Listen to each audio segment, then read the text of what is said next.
In the context of Java Persistence API, JPA, CRUD Repository is an interface provided by Spring Data JPA. It extends the repository interface and provides CRUD, create, read, update, delete, operations.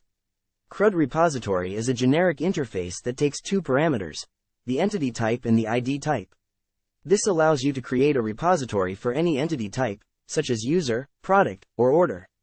The CRUD repository interface provides built-in methods for common database operations such as save, delete, find by ID, find all, and so on. These methods are implemented by Spring Data JPA based on the entity type and the database configuration. You can also define custom methods in your repository by following the naming conventions defined by Spring Data JPA. CRUD repository is a crucial component in the Java Persistence API, JPA, as it simplifies the implementation of data access logic and provides a standard way of performing CRUD operations on entities. Let's take a look at a code example to understand how to use CRUD repository in Java Persistence API, JPA. Here, we have a user repository interface that extends the CRUD repository interface. The type parameter user represents the entity type, and long represents the ID type. This repository can be used to perform CRUD operations on user entities. You can define custom methods in this interface by following the naming conventions defined by Spring Data JPA. These methods will be implemented by Spring Data JPA based on the entity type and the database configuration. In this guide, we will show you how to create a CRUD repository interface in a JPA project step by step. First, create a new interface file in your JPA project. This will be the repository interface where you define the methods for accessing and manipulating data. Next, extend the CRUD repository interface from the Spring Data JPA library. This interface provides basic CRUD operations such as save, delete, and find. Then, define your entity class as the generic type parameter in the interface. This tells the repository what type of objects it will be working with. After that, annotate the interface with the @repository annotation. This marks the interface as a repository bean so that it can be injected in other classes. To add additional methods or queries to your repository, simply declare them in the interface. You can use the Spring Data JPA query creation mechanism or write custom queries using the @query annotation. Once your repository is defined, you can use it in your application to perform CRUD operations on the entity objects. Simply auto-wire the repository bean in your service or controller class and use its methods. It's important to test your repository to ensure that it's working correctly. You can write unit tests or integration tests that cover all the CRUD operations you need to perform. If the default CRUD operations provided by the CRUD repository interface are not sufficient for your needs, you can customize the repository by adding custom queries or methods. This allows you to perform more complex database operations. Finally, deploy your application to a server or cloud platform and use the repository in a real-world scenario. This could be a web application, a REST API, or any other type of application that requires data persistence. First, create a new interface file called Employee Repository, Java. This file will define our repository interface for the employee entity. Next, we add a method declaration in the interface to find employees by their first name. The method name follows the Spring Data JPA query creation mechanism. We also add a method declaration to find employees by their last name. In addition, we define a method to find employees by their department. Finally, any other custom methods or queries can be added to the interface. This completes the employee repository interface. We can now use it to perform CRUD operations on employee objects in our JPA project. In this slide, we will learn how to perform basic CRUD operations using the CRUD repository methods in JPA. To create new records in the database, we can use the save method. To retrieve records from the database, we have the find by ID and find all methods. Updating existing records in the database is as simple as calling the save method with the updated object. Finally, we can delete records from the database using the delete by ID or delete methods. Let's take a look at an example code snippet to understand how to perform basic CRUD operations using CRUD repository methods in JPA. In this example, we have a user entity class with 3 fields: id, name, and age.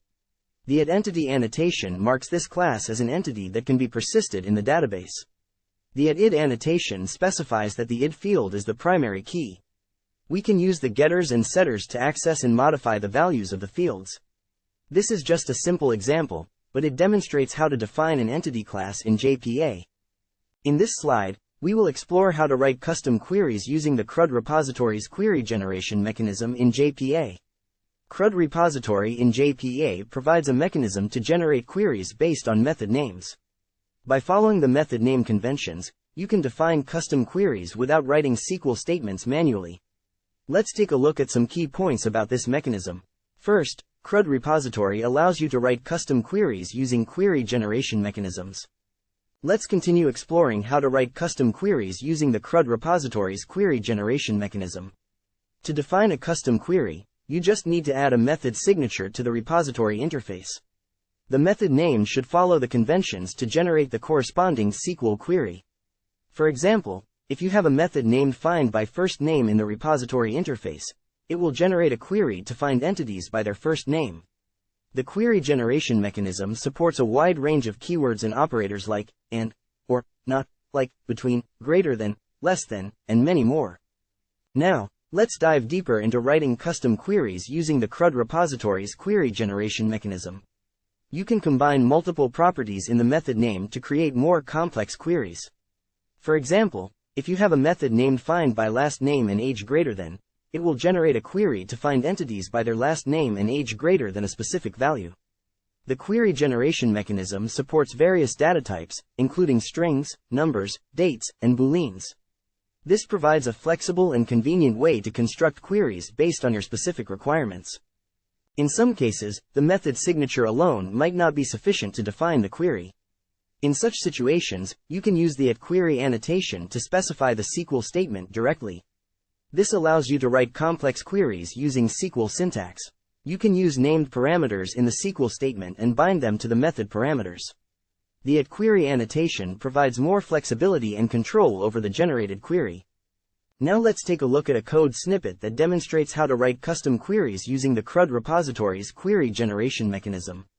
This code snippet shows the usage of method names and the @query annotation to define custom queries.